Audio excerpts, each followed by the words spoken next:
Ngayong adlaw mga palangga, diha naghabas day ko din ha kay lagi na may kahoy di nga natumba nga gigabas ag mga sanga ang gipang pulungan, ang gipang tagbasan aron himong suglod na ho sumabot nga adlaw.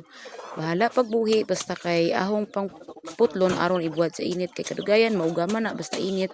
So natay masugnod. So naghabas-habas ko din niya kay nalibon mo lagi na dinha kay nagdili atong juta, mo nang dili juta kap basta-basta og habas tay so antas tag iya, no? Karon kay nahinlo man gadud mo pwede dili libyuhan kay tingalig na mananap. Igabas man ang kahoy na hayag man so ang nagyabasa-basa ni na. Sagli na ho juta ang palangga ang tanom ko rin na og ay pinya, ay buungon. Muna nga magpanaganap po kog limpyo kung gusto ko waram po masuko nga makita ni dangay tanom so ato nang limpyuhan no. Kaya aron dili dito suglughasing bakita. Magpumulong na din asa ka ng mga kahoy nga sanga nga tumba.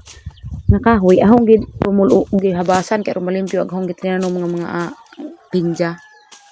Basta sa bukid ta magpuyo mga palangga wa gid tay arte no kay ugati arte ta di jud ta mingon nga wa tay makaon.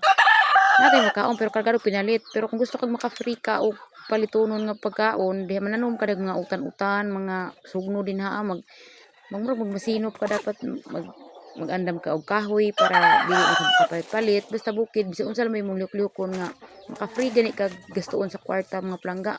Mindset ra mo na sa tawo nga balag dili ko kaingon nga dato pero at least nangita kag paagi nga di ka makagasto sa kwarta kay palagi ug sa bukid daghan kayo mga free nga makuha sa kahoy, utan, tanom ka og utan sa palibot libre na kaayo na lahi sa syudad nga puro jud palitonon dinhi sa bukid.